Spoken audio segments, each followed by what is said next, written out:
대여계좌란 정식 증권사나 거래소 계좌가 아닌 개인 혹은 사설업체의 계좌를 이용해 해외 선물이나 파생상품 거래를 하도록 제공되는 비공식 경로를 말합니다. 이런 계좌는 직접 본인 명의로 개설되지 않아서 법적 보호와 투명한 감시가 어렵죠. 해외 선물 거래에 높은 관심을 두는 일부 투자자들이 간편한 접근성이나 레버리지 유혹에 끌려 대여계좌를 선택하기도 하지만 현실은 불법 중개와 불투명한 거래 환경으로 인해 피해 사례가 빈번하게 발생합니다.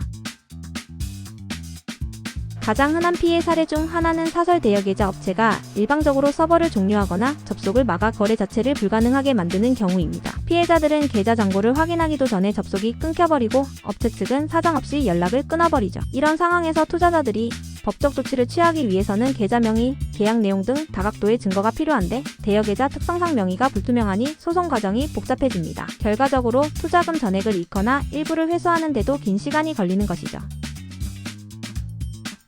두 번째 사례로 대여계좌 중개업자들이 실제 시세와 다른 가짜 호가창을 보여주면서 투자자를 속이는 문제가 있습니다. 예컨대 실시간 시장 가격보다 훨씬 불리한 호가를 제공해 투자 손실을 인위적으로 키운 뒤 마진콜이나 추가 입금을 요구합니다. 이때 정확한 시세를 알기 어렵다는 점을 악용해 손실 책임을 투자자에게 전가하죠. 한 금융연구 보고서에 따르면 이렇게 허위 시세로 인한 피해 신고가 2023년부터 꾸준히 증가했으며 특히 해외 선물 투자 경험이 부족한 투자자들이 가장 많이 피해를 보았습니다.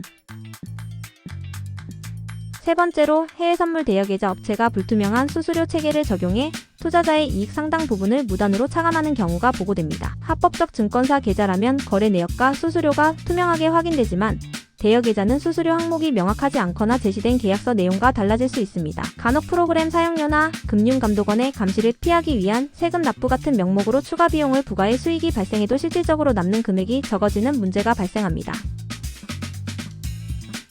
네 번째 사례는 이익이 발생했음에도 불구하고 출금 요청이 거부되거나 지연되는 일입니다. 대여계좌 운영자가 임의로 일정 기간 이상의 투자 유지를 강요하거나 불리한 거래를 유도해 이익을 소진시키기도 하죠. 심지어 출금 요청 자체를 무시하며 연락을 두절하는 상황도 빈번합니다. 이런 경우 투자자는 정확한 자금 흐름을 파악할 수 없어 대응이 늦어지고 피해가 커지기 쉽습니다.